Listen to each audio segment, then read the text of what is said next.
Hi everyone, welcome.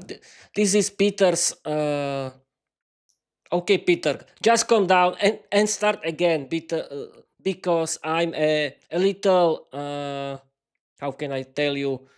Uh, a little shy. Yes, this is the right word. I'm a little shy because, because this is picture in picture Viera's storytelling episode. Yes, people, I'm going to read and act my own work, Viera the Vampire Diary. It's about chapter 14 of season 3 of my novel, Viera the Vampire Diary. It's called Vampire Goddess Falls from Grace. Okay, people, in this episode, uh, Peter has to rescue Vera, and can he do this? Well, we'll see. Let's start to read. I'm going to read you without further ado the whole my chapter 14 of season 3 right now. And Peter, just shut up and start. Okay, but let's wait. Let's start with the slogan, of course, of Peter's English podcast. Learn English, be successful, change your life, open a lot of doors, create your own podcast, write your own novel. You don't need to be talented because learning English is for everyone. Yes, people, we can start right now. Okay. Can you see me? No. Yes. No. Yes. No. Yes. No. Okay. Yes. Yes. Yes. You can. Let's start. Okay. Chapter 14 of season 3. Vampire Goddess Falls from Grace. Viera's diary entry. Pavol, you fulfilled your mission even better than we expected. You broke the most important and most powerful vampire, and in doing so, you brought the entire heretical dark organization to its knees. An organization that stood completely upside down against our traditions. Vera no longer poses any danger to us. We know she has been struck by the ancient curse of the strongest vampires. Her own darkness will destroy her, and in the worst case, she'll end up seducing an unsuspecting man. Good work. We wouldn't have expected this from you. Praise the wealthiest aristocratic vampire families of the United Kingdom as they address Peter's brother Pavol in the castle of one of the families at an undisclosed location. Pavol only smiled smugly and said, "That was nothing. Women can't resist the smell of money, and I know Vera's weakness for alcohol. One little glass of wine and her head gets all confused. Anyway, where's my money?" The lawyers of the richest vampire families exchange mischievous looks and with white grins revealed their cards. How should we put this, Palko? Uh, you won't be needing any. Pavel stared at them in shock. What do you mean? I won't be needing any. With devilish with devilish smiles, the lawyers began rubbing their hands together. We don't usually leave witnesses behind. Vampires, take him and do whatever you see fit. Pavel burst out laughing. I hope I perform my little theater well, because in my hands I'm holding the transfer documents for all your property and all your bank accounts. The entire vampire organization has taken care of everything. You'll sign them willingly because we can change public opinion. We found the slightest problem, and being a vampire will become a liability. Boys, take them! So, suddenly, hordes of werewolves and humans, fanatics who hated vampires, began storming the castle grounds. Terrified, the lawyers were forced to sign the transfer documents, handing over and all property to Pavol. The werewolves then escorted the lawyers and all the wealthiest vampire families deep into their forests. Across the entire country, massive protests were erupting, werewolves and other fanatics rising up against vampires. At the largest anti-vampire protest in London, Pavol was frightening everyone with ridiculous folk tales about the dangers of vampires. Little by little, being a vampire became a huge problem. Werewolves dragged every vampire and every human who defended vampire rights into the forest and forced them into slavery. In this dark time, Peter said sadly, trying to cheer himself up with his favorite English podcast, when Suddenly, Adriana appeared. Peter, I don't know if you're aware of this, but Vera still loves you.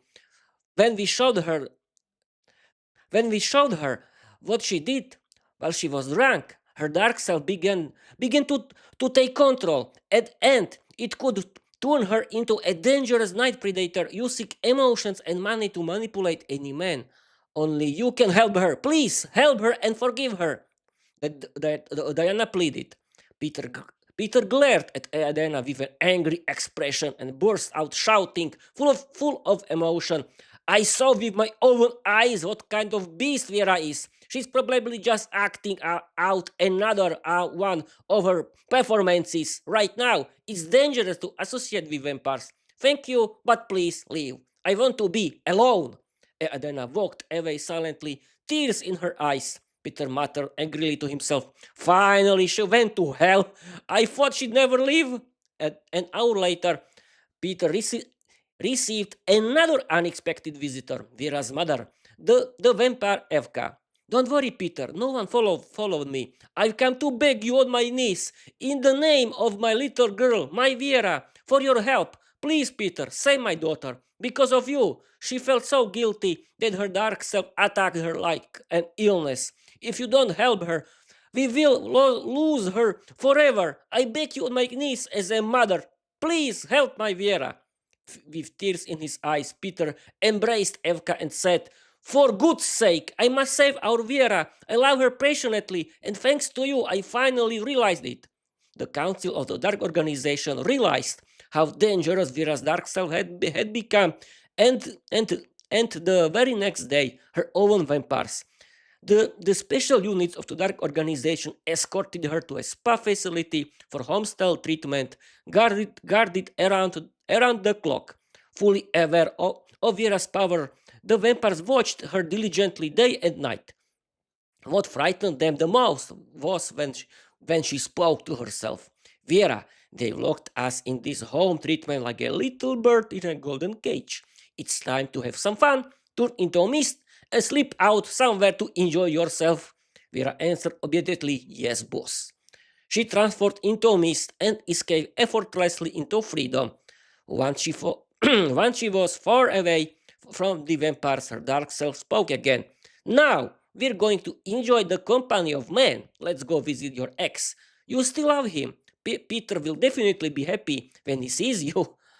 Vera transformed into a bat and flew straight into the apartment of the vampire Elena, who was just cooking lunch for herself and Peter. The vampire Anastasia was out shopping for groceries. It was Saturday. Lunch, lunch will be ready in a moment. Don't worry, you're safe with us. And if you ever feel like having a new girlfriend, I'd be happy to replace Vera. I'm a more beautiful creature than Vera and Anastasia combined, Elena said.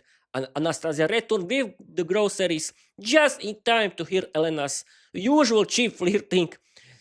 Doesn't it get old, darling, trying to seduce our Peter? You know very well he only likes me. When lunch was ready, Elena suddenly sat very close to Peter, smiling and giving him a theatrical, flirtatious look as if she were acting in a cheap telenovela. I hope you'll. I hope you'll enjoy it, sweetheart. I hope you don't mind me sitting this close. It's more comfortable than a chair, you know. Peter was briefly overwhelmed by her confident presence and strong perfume, which reminded him that he had always liked both vampires for their personalities and humor, of course.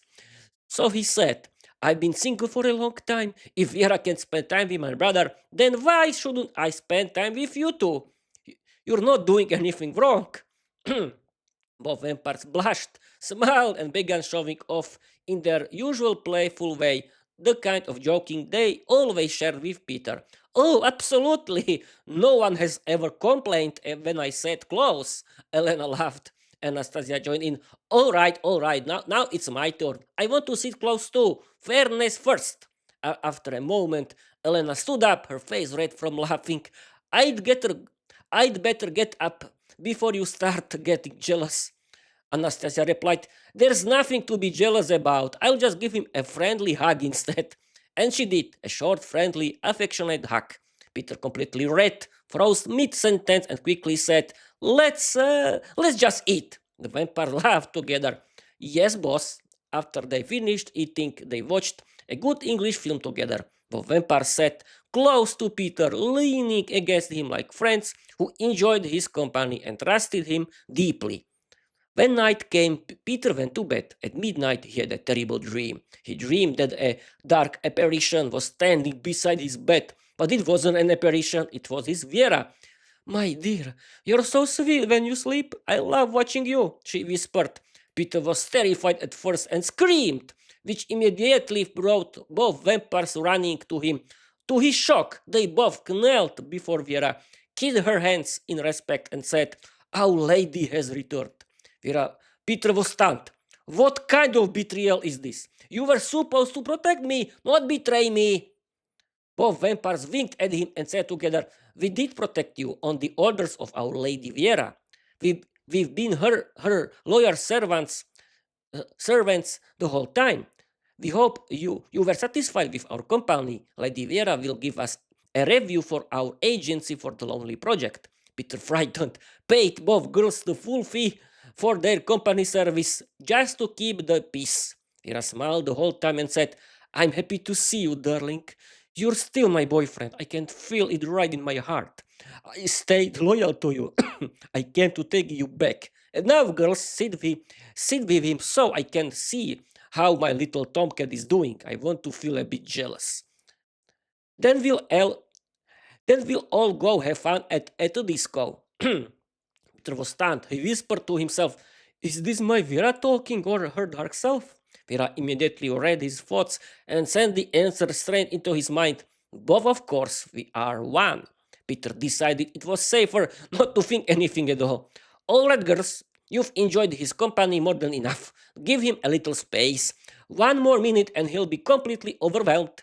Now we're going dancing." Vera shouted cheerfully in a very good mood.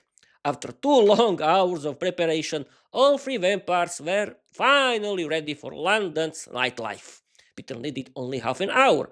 In an old-fashioned way, they all headed to the nightclub together. They walked through the night streets of London while all three vampires were very obviously tried to walk as close to Peter as possible. Vera sent a doll straight into his mind. "I'm cold, hold my hand." Peter lovingly took her right hand. When they arrived at the nightclub, all three vampires ordered non-alcoholic drinks, having learned their lesson from the previous outing. Peter ordered a non-alcoholic drink as well. A pretty blonde female bartender stood behind the counter. Vera immediately began to feel jealous. "She's very pretty, true, but I have a better personality. Come on, let's dance." "Don't worry, no alcohol danger this time." Vera and Peter started dancing to catchy melodies, enjoying their closeness and affection. Elena and Anastasia danced together, attracting the attention of every man around. The girl smiled shyly at each admirer and easily collected phone numbers. "Anya, look how many numbers I got. I don't know who to choose. I like all of them." Anya knew exactly what to do. "I'll give every handsome guy a chance to show what he's got. Then we'll see." They were hanging.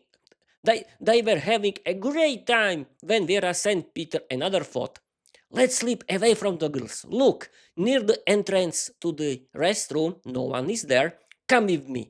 I want to be alone with you for a moment." Peter grew nervous. "Oh, great, here we go again." Vera giggled. "Don't worry, I won't do anything to you." Peter decided it was safer to obey, and they walked together to a quiet corner of the nightclub where no one was around. Vera calmed Peter with her aura. Then her dark self spoke. "You've got him exactly where you wanted him. You had a lovely date. Peter paid for everything, and now you have his neck."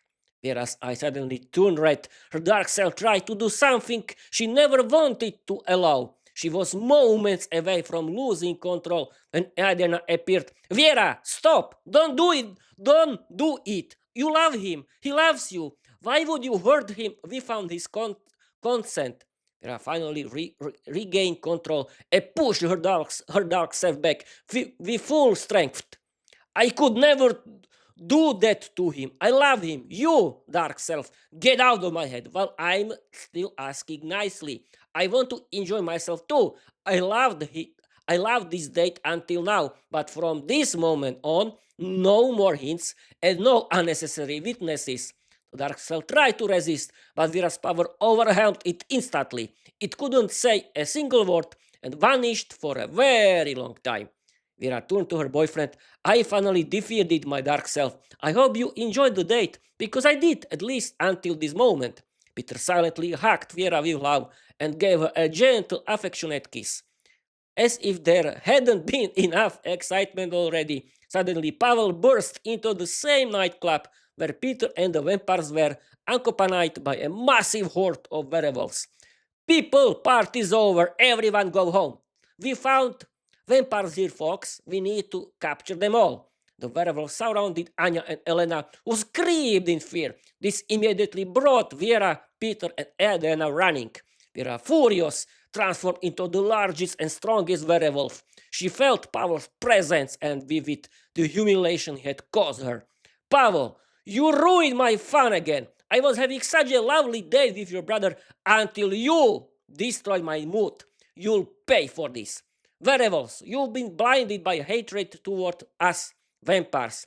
Enough reopening the old wounds. I am your future. I bring peace with vampires, prosperity and years filled with love and harmony. Are you with me? All the werewolves knelt before Vera out of respect. Pavel found himself face to face with Viera, who was growing more agitated by the second. But Peter stopped her. Leave him. He's not worth it. We'll find him a nice vampire girl to marry. Viera looked at Peter lovingly and instantly calmed down. Excellent idea, darling. A beautiful punishment. The Council of the Dark Organization voted 51% of the voting rights in Viera's favor. The most powerful vampire families had their power, prosperity, and bank accounts restored. However, they had to swear loyalty to the Dark Organization to receive voting rights, and their adult children were required to marry partners from within the organization. Vera hosted a live broadcast of her podcast, The Dark Organization. Hello, friends, I finally came to my senses. I deeply apologize for my personal failure. What happened, happened. Don't believe the old folk tales about vampires. I want to prove to you that we are friendly beings. Her live broadcast was a massive success, bringing her thousands of fans worldwide and, more importantly, calming the situation. Vera and Peter had never truly broken up. They simply had a heated exchange of opinions, which is completely normal in any romantic relationship. This argument only strengthened their love. That's all for now. To be continued. Okay, people, that's it for today. I hope you will like it, because I like it. This is, I think, the best chapter of season 3 of my novel Viera the Vampire Diary. I'm proud of myself, and I want to thank you for my perfect statistics of my Spotify for Creators account, because you don't believe me, but I reached the achievement. I have now more than 4,000 total streams or downloads everywhere except YouTube. Thank you very much, people. And I had to tell you that I have now 4,084 total streams or downloads everywhere except YouTube. Thank you, guys. And Chapter 1 and Chapter 3 of Season 3 of my novel Viera the Vampire Diary are the most popular episodes, and they are in the top 10. I'm so proud of myself, and thank you, people. I'm so happy that you like it. And I want to tell you that this top 10 is about the most highest watch time. And yes, my two chapters, Chapter 1 and Chapter 2, has together 51 minutes of watch time. That's great. Thank you, people. I'm so happy that you like it. But you can discover another episodes of my novel Viera the Vampire Diary. You can find them everywhere. You can read my novel into my website, petersenglishpodcast.com, or you can visit my Wattpad account, and you can watch me on Spotify and on my YouTube channel. Okay, people, that's it for today. I'm going to read you my slogan above your uncle. Learn English, be successful, change your life, open a lot of doors, create your own podcast, write your own novel. You don't need to be talented because learning English is for everyone. Okay, people, thank you for watching, thank you for listening, and I want to tell you, bye bye.